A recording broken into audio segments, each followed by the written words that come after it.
Hi everyone, and welcome to Horror Spectator. If you're new here, consider subscribing. We dive deep into the darkest, most chilling real-life horror stories out there. And if you're a returning viewer, I'm so glad to have you back, friend.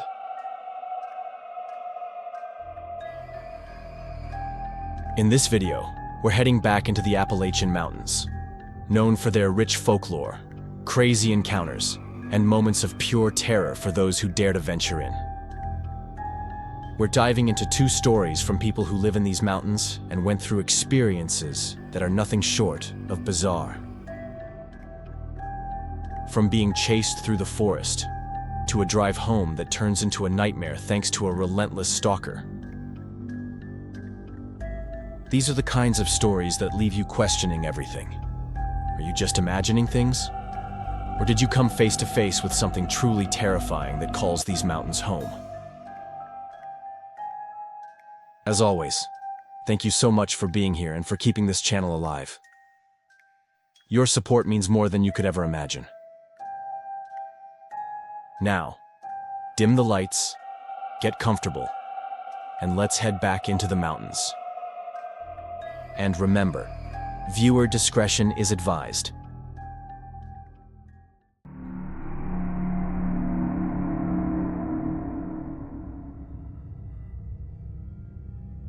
This all happened 5 years ago, but it was such a stressful time in my life that sometimes I still feel like I'm living through it. A lot of people around here have already heard this story. We're a really small mountain community, and we all kind of depend on each other to survive. But outside of this place, I've never told anyone. Until now. I've decided to talk because something extremely similar happened again this year, and I'm afraid it might all repeat itself. I've lived my whole life in the most beautiful and terrifying mountains in the country, the Appalachians. Ever since I was a kid, I've loved these mountains. And even though I left for the city in my early 20s and stayed there for about a year, I came back pretty quick, already missing it. This is my home, and I'm not going anywhere. Growing up in these mountains means growing up with the stories that come with them. I figure a lot of you know exactly what I'm talking about. I've heard all kinds of stuff over the years, but nothing had ever actually scared me for real. Not like this. I live in a particularly isolated part of the Appalachians, deep in West Virginia. My village has only 7 houses, and for years it was completely abandoned. People only started moving back around the time my grandparents did. No one really knows why the place was first settled, then left empty for decades. As you can imagine, there are all sorts of stories and theories. A few years back, some academic even wrote a whole book about the village and why it might have been abandoned. But obviously, I can't say where exactly we are. Not just to protect my identity and my home, but also to keep our land from turning into some kind of tourist attraction, like it's happened to so many other places. Anyway, back to the story. One thing that's really common around here is foraging for mushrooms. It's a skill that gets passed down through generations. I learned it straight from my grandfather, and it's something I've always loved. It all started on July 15th. It was a really hot day, and I didn't feel like staying inside. Certain parts of the forest are a bit cooler, so it was the perfect time to head out to one of those spots. I'd been foraging for a few hours when I felt the need to cool my face down and walked over to a small creek nearby. I'm not exactly sure how it happened, but I placed my foot wrong on one of the rocks and slipped. The pain hit instantly. For a few long seconds, I actually thought I'd broken my ankle. I dunked it right into the ice-cold water, hoping that would help with the swelling. But the pain was sharp and deep. It took a long while before it started to ease up. It was getting late, and I needed to head back. The last thing I wanted was to get caught in the woods at night, especially while injured. Predators, real ones, know how to pick out the weak. I quickly looked around for any sticks I could use to stabilize the foot, and used a bandana I always carry to shield me from the sun to make a makeshift splint. Another trick I learned from my grandfather. The problem was, I was still a long way from home, and I knew it was going to get dark fast. Around here, even when the sun's still out, it just doesn't have the strength to push through the trees. And on top of that, I was moving painfully slow. I did my best, but just like I expected, I was only halfway home when the forest went dark.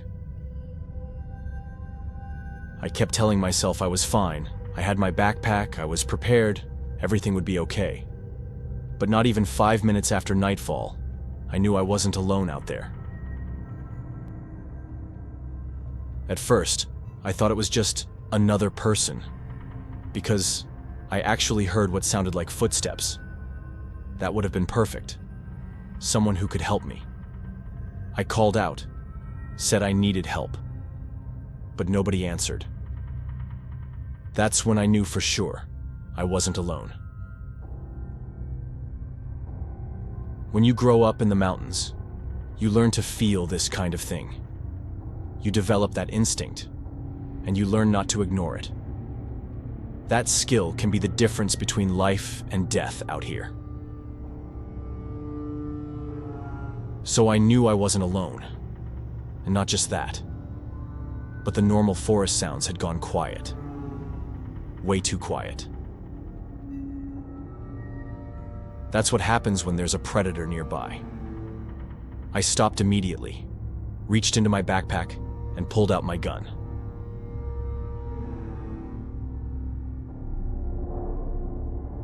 Then I started scanning the trees, just trying to catch the slightest movement. That's when I heard my name. And I knew exactly what was going on. It was my grandfather's voice. I had no doubt about it. But my grandfather had been dead for 7 years. I knew the gun I was carrying was absolutely useless now.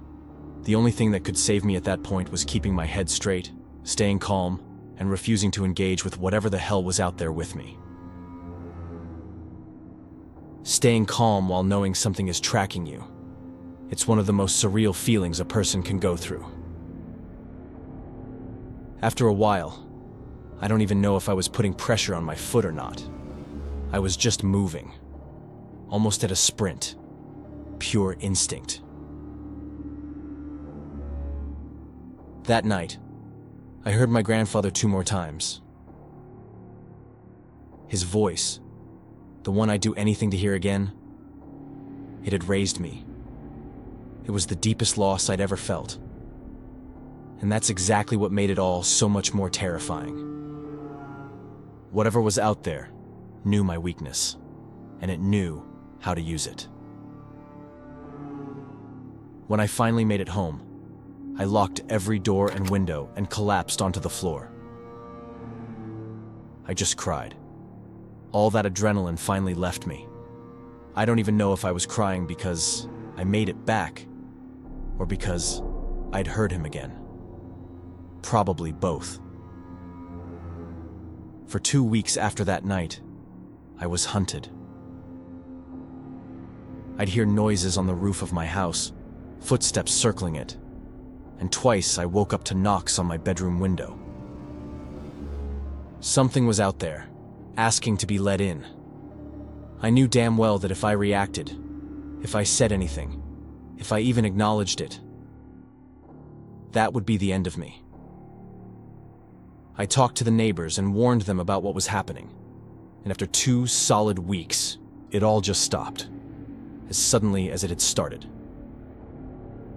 Since then, the nights around my house have been completely quiet, until about a month ago, when one night I couldn't sleep, just lying there wide awake, and I heard it again, my grandfather's voice, calling my name from just outside my bedroom window.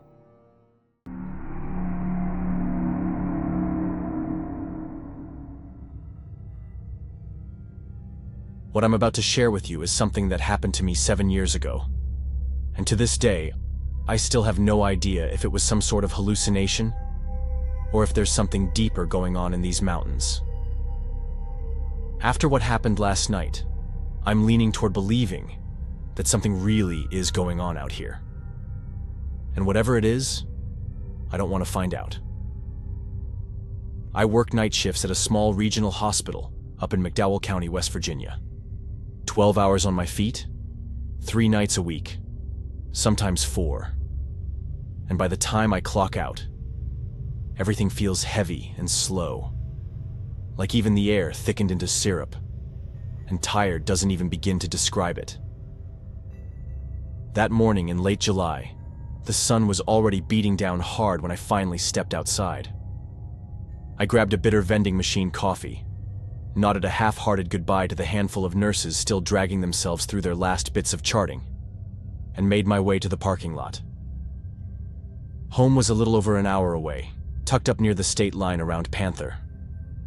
A quiet stretch of country with barely any cell service, no streetlights, just thick forest, switchback roads, and that stillness you only find deep in Appalachia. The kind of silence that presses in on you from all sides. Normally, the drive helped me unwind. Windows down, music low, letting the 2-lane highway carry me through the mountains with nothing but trees, the remnants of old coal towns, and my thoughts. But that day, I felt a dizziness I hadn't felt in years. A wave that hit as I stepped into the parking lot and turned toward the far right corner, where I saw a man standing there, dressed in a blue suit, staring directly at me. The moment our eyes met, something cracked deep in my skull. A sharp, sudden pain that blurred my vision and made me feel like I had to lie down right then and there. I must have collapsed, because 2 co-workers found me seconds later, and I was suddenly surrounded by them, unable to explain what had happened beyond muttering that I was just exhausted and needed to rest. They took me back inside, where I asked to lie down in one of the staff rest areas, the kind with a few cots for people who've done too many hours back to back. I was desperate to go home, but I knew I wasn't in any condition to drive, not through those dark, isolated mountain roads. I still don't know what exactly happened, because when I tell you I slept for hours and hours and hours, I'm not exaggerating. I was eventually woken up by a fellow doctor at 11 p.m., who said she'd seen me that morning and got worried when I was still there at night. I was shocked it was that late, thanked her for waking me, and said I must be working too much if I managed to sleep that long, especially since I'm not the kind of person who can usually stay in bed for hours on end. But I got up slowly and was relieved to realize that the feeling of passing out had faded. I gathered my things, got into my car, and started the drive home. To be honest with you, I love driving, and I love driving these isolated roads, but not at night. I never drive at night unless I absolutely have to. I think in all my years living and working out here, I'd only done this stretch of road in full darkness once.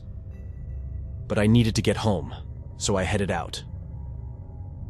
Not even 5 minutes into the drive, I had a scare that nearly made me swerve off the road and crash. On the shoulder, standing completely still, was the man in the blue suit. The same one I had seen that morning. I managed to keep control of the car just in time and told myself to get a grip. It couldn't have been him. It wasn't possible. There had to be someone there, but not that man. I turned the music up a little and rolled the window down to get some fresh night air, repeating to myself that I probably needed to get some blood work done. Maybe I was low on something. Vitamins, iron, whatever. There had to be some medical reason for all of this. A few miles further down the road, it happened again. I had the high beams on, and I saw him well in advance, on the side of the road again, but this time just a little closer to the lane than before. There was no doubt it was the same man, and that's when real fear started to settle in. This was impossible. I pressed the accelerator and drove as fast as I could the rest of the way, my heart pounding in my chest the entire time, constantly checking the rearview mirror with this growing, irrational feeling that I was going to see him in the back seat, just sitting there, staring at me. And even though I knew it made no sense, the thought was overwhelming and constant. I still had 32 minutes to go before I'd be home, and I was in full-blown panic, completely unsure of what was real and what wasn't. That night, I saw him 4 more times. Each time, he was standing on the shoulder of the road, rigid and still, always facing my car as I passed. And I am absolutely sure it was always the same man.